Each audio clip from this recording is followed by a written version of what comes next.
Hello and welcome to PokkeCorp. Today, we're diving into the kit of the new Eridu's latest powerhouse. She's a Void Hunter, she's got a glowing sword, and she's here to reset the meta. We are, of course, talking about Shunguang. Shunguang is an attack class agent utilizing the unique Honed Edge physical attribute. She's a classic crit scaling DPS who demands most of the field time. Her kit revolves around two distinct forms, her standard self and her enlightened state, where she draws powers from the Qingming sword. She even brings a built-in ether veil mechanic to the table. Without further ado, let's see if this Void Hunter is worth your polychromes. In her normal state, she deals physical damage, but because her character's attribute is Honed Edge and not physical, she won't build Anomaly at all in this form. This isn't that big of a deal as she's a crit DPS, but it's still something worth noting. In this form, she has a special resource called Qingming Sword Force. She can store up to 6 Qingming Force and can generate them by using various attacks. Once she's accumulated 6 Qingming Force, or whenever she uses her ultimate, Chasing Storms, Shunguang can transform to enter the Enlightened Mind state. Before going over the transformation details, let's briefly explain what she does in her normal form. Your goal here is to generate Qingming Force as fast as possible so you can transform to deal high amount of damage. The best way to achieve this is by using basic attacks, dodge counters, and dodging with her special attack that will generate a fair amount of Qingming Force, and by using her EX special attack, Gale Suppression, which generates 1 complete stack of Qingming Force when casted. When you're out of energy, use her special attack Guiding Tides, which makes Shunguang perform a better dodge, allowing you to perfect dodge enemies' strike and counter attacking. This attack generates a generous amount of Qingming Force, so it's nice to make use of it when it's possible. Her defensive assist isn't really that interesting as it doesn't generate any Qingming Force, and her chain attack generates a very little amount while having a very long animation and not dealing that big of a damage. She can also hold her basic attack to do these cool looking range slashes, but they deal mediocre damage and the Qingming Force buildup is very low. Her ultimate, Chasing Storms, on the other hand, is very important and play a key part of her kit. As mentioned earlier, using Chasing Storms will make Shunguang enter the Enlightened Mind state. Then she will throw hundreds of swords in an area in front of her, dealing Honed Edge damage. When you don't have enough decibels to use your ultimate, you can enter the Enlightened state by using a new mechanic that both Shunguang and Zhao brought in 2.5, the entry skill. Whenever Shunguang has 6 Qingming Sword Force stored, she can activate her entry skill, Illuminating Darkness, to transform into the Enlightened Mind state. Illuminating Darkness is activated by either holding basic attack or by simply swapping her in. Damage dealt by activating the entry skill is considered assist damage, and activating the entry skill counts as activating a quick assist. Now that we know how Shunguang is transformed into this enlightened state, and to not overcomplicate things too much, let's go over what's important. When transforming, she activates Ether Veil Verdict, lasting as long as she stays in the enlightened state, being 16 seconds by default. Now, all of her physical damage now becomes Honed Edge damage, which is mostly just a bluish hue, similar to Yi Xuan's ink attribute. In this state, she can't use energy at all, and instead, her energy bar indicates the time you have left before transforming back. Do keep in mind that her timer does pause when she's off field. Her Qingming Sword Force turns white, which can then be consumed by using her skills. On top of that, she gains a whole new set of attacks. The main highlight of this is that her 5 new basics and 3 specials that, in short, can be used to trigger each other. Instead of going over how to execute each skill specifically and confuse everyone, try to remember that she will alternate between airborne and grounded states, where she has different sets of attack including a regular basic attack string, and will always start airborne by default. You can mostly alternate between basics and specials under certain conditions to consume Qingming Force. Entering the air via a dodge counter is free, but using her special attack to go airborne will consume Qingming Force to perform a pre-jump strike. Her third basic attack in the air is a landing slam that will consume 2 stacks of Qingming Force and will do a massive AoE damage. The landing attack will generate 1 stack of Culmination, which will be used by the EX special Soaring Light before consuming Qingming Force, and only 1 stack of Culmination can be stored. Holding EX special will channel Soaring Light, continuously consuming Qingming Force and Culmination to enhance the damage dealt. At any point during the enlightened state you decided to tap out, you can simply press the ultimate button, or by holding EX special once you're out of Qingming Force. This performs a finisher attack and ending the transformation, which also removes the veil. If you entered the enlightened state without using Decibel, the finisher attack will be the EX special, returning to dust, dealing a very consequent amount of damage. If you use Decibel to enter the enlightened stage, the finisher attack will be the ultimate Cleaving Heavens, which will deal a very massive amount of damage. I know, that's a lot of information to digest, so we kept the breakdown focused on the essentials. We will cover exactly how to piece these moves together in the upcoming combo section. Now we're only missing one crucial information. Her core passive. When in combat, she gains 30% crit rate and 25% crit damage. On top of that, also gaining 14.4% crit rate when upgrading her core skill level. Once you transform and have unspent Qingming Force, up to 3 can be converted to stacks of Bearer.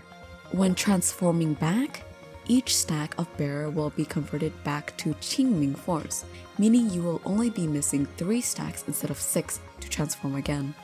While the Ether Veil verdict is up, every enemy will see their stun damage multiplier converted to Veil Vulnerability, essentially making stun damage multiplier work even when the enemy is not stunned. The tooltip says Veil Vulnerability caps at 110% bonus, which means the damage multiplier will cap at 210%.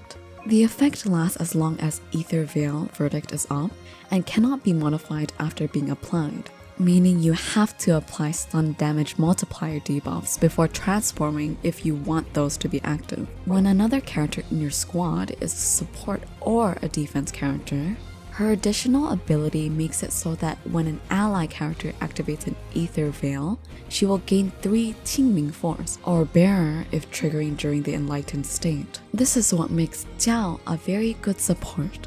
So, to sum it up, during normal state, you generate resources by attacking to transform as soon as possible. When transformed, you can alternate by using your basics and specials to deal damage, but spamming basics works too. When the transformation is about to end, keep holding EX or press ultimate to trigger a finisher attack. Remember, there will be a different finisher depending on whether or not you use Decibel to transform. There is low regard about the enemy being stunned, and likes allies who activate Ether Veil. For skill priority, focus first on her core skill, then level up her basic attacks, ultimate and special attacks. Dodge and assist aren't really important and can be left at low levels if you're short on resources. Let's move on to combat combos. In normal state, you will mostly be using your different skills to generate Qingming Force, but there are a few ways to spend your resources while transformed. Here are 2 examples you can use. Use basic attack in the air after landing using basic attack to do Sunderlight Maximum. Press EX special to go back into the air to repeat the operation, and finish by holding EX to consume remaining culmination and perform a finisher. For the second example, you essentially focus on alternating between using her grounded state and her airborne skills to quickly consume Qingming Force and leave the enlightened state quickly.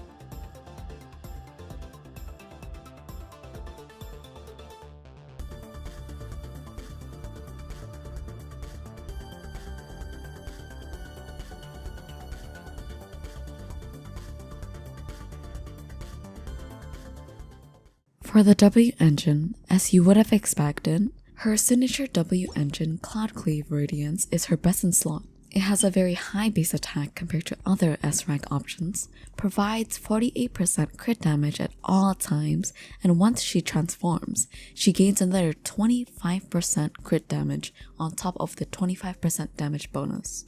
What makes this W engine especially good is the 20% physical res ignore it provides, which is a very valuable buff for her personal damage. But if you cannot grab her signature, don't worry, she has other great options you can use and that you might already possess. Some signature W engines for other limited units can be used on Shunguang, like Soldier Zero's Ambi's signature, or even Evelyn's signature. They will act as very good stat sticks and perform better than other non-limited options. But beware of not wasting crit rate while using, for example, Evelyn's signature W engine.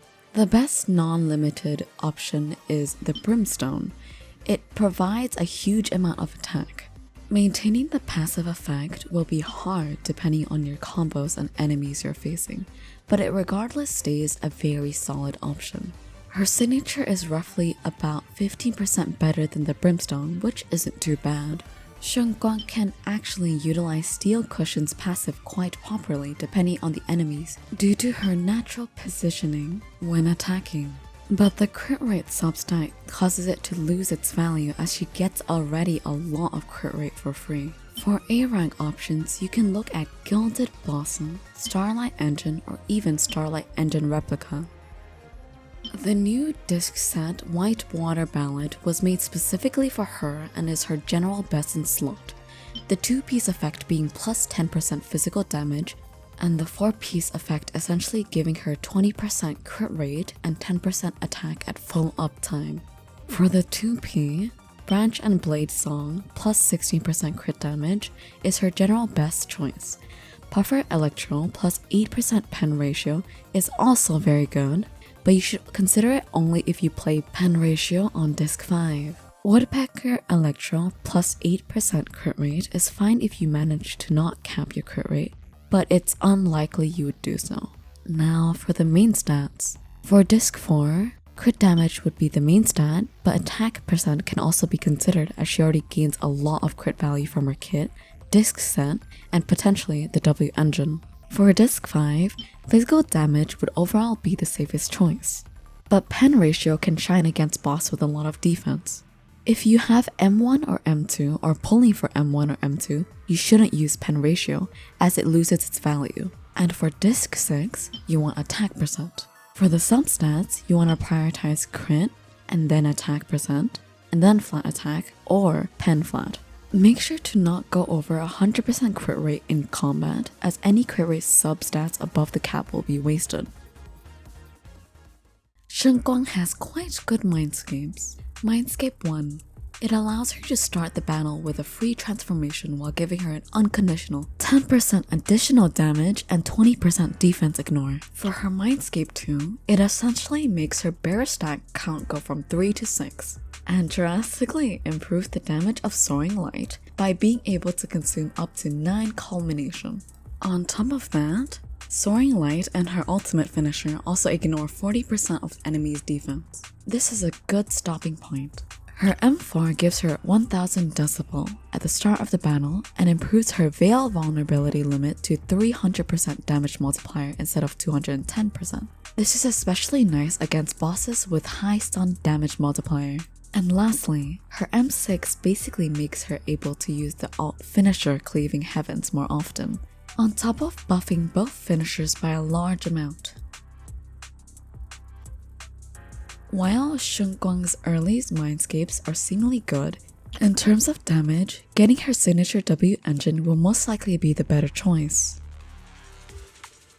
So now that we talked about Shunguang's build and covered her Mindscapes, let's talk about what teammates are best for her. The 3 teammates that stand out the most is Jiao, which we get for free in 2.5, Dylan, and Astra.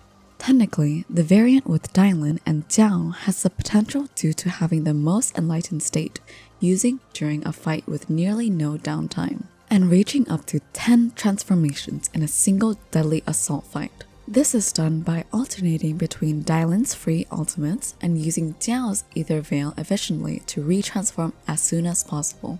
But at a similar investment, both variants of the team are very close in performance, that as long as you play 2 out of the 3 agents. Let's quickly see what makes these agents stand out for our dear Void Hunter. For Jiao, while being an ice defense agent, Jiao essentially acts as mostly off-field support. She can activate an Ether Veil to help Shunguang get back into her transformed state, as each activation of her own Ether Veil will give our Void Hunter 3 Qingming Sword Force. On top of that, while a veil is up, she gives Shunguang 1000 attack and up to 40% damage, which should be up 100% of the time. She can hold 4-piece Astral Voice for another sweet damage buff. On the other hand, Dalin remains once again a very competitive option due to her multiple buffs, and mostly her ability to give free ultimates. There will be times where you'll need to hold onto Dalin's free ultimate giveaway so you can use it to go back to Shunguang's enlightened state right after it ends. If you want, you can make use of it to trigger the finisher version of her ultimate without having to spend any decibels to transform in the first place.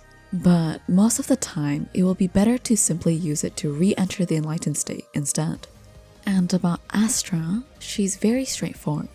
She gives up to 1200 attack, 20% damage, and 25% crit damage. Doesn't take any field time, leaving more room for Shunguang to swipe through the enemies, and that's mostly it. We would recommend using her only if you have another agent that would benefit more from running Dylan, like Yixuan. While the teams mentioned above are generally her best, there are still other team options.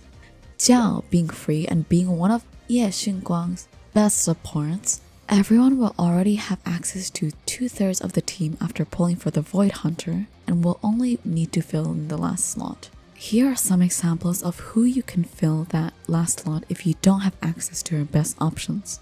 These options can be, but aren't limited to, Seed, Trigger, Caesar, and Zhufufu. Seed can act as a pseudo-support who deals damage. Trigger can apply the stun damage multiplier debuff at all times, but has limited buffing capabilities if you don't own her signature.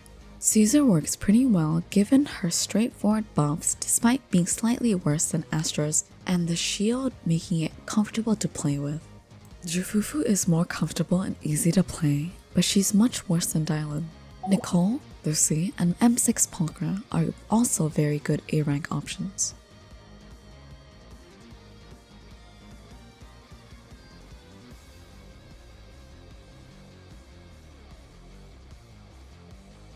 Now, for the Bangbu slot, the best one for general usage is Sprout, as it's made specifically for Shunguang.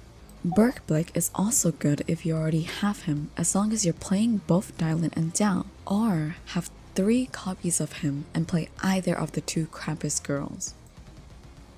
Now, the Endgame Performance. For Deadly Assault, unsurprisingly, Shunguang's performance are among the top within her best teams.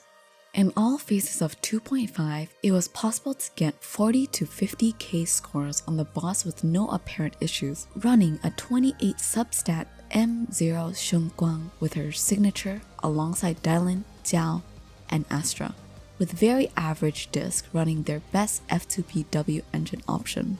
She performs very well against most of the bosses we'll see in the upcoming patch, but where she surprisingly shined was against the Unknown Corruption Complex. Even while using F2PW engines and alternative teammates, getting an S-rank score was very affordable to do. Shiyu defense had a rework, making the last stage a 3-team scoring content, where you get a better score the faster you kill the enemies over the 2 waves. And without any surprises as well, Shunguang managed to get the job done here too by getting scores proportionally similar to her Deadly Assault scores. Even on stages that weren't made for her, she still performed exceptionally well for the most part.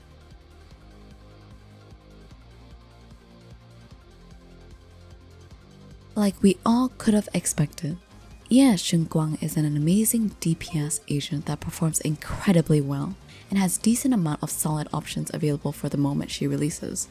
While it is worth noting that her performance without her W engine will be significantly lower, that doesn't necessarily mean that she needs it to perform correctly and she will still be able to clear every endgame content. This is as long as you build her correctly and give her the proper teammates. She might end up receiving more proper teammates in the future, similar to how Miyabi and Yixuan indirectly received Yuzuha and Lucia. Hopefully, this cleared up how Shunguang's kit actually works. She's got a lot going on, but she's really rewarding once the rotation clicks. If you found the guide helpful, feel free to stick around for more ZZZ and other guide content. I'm Ru, and I'll see you next time.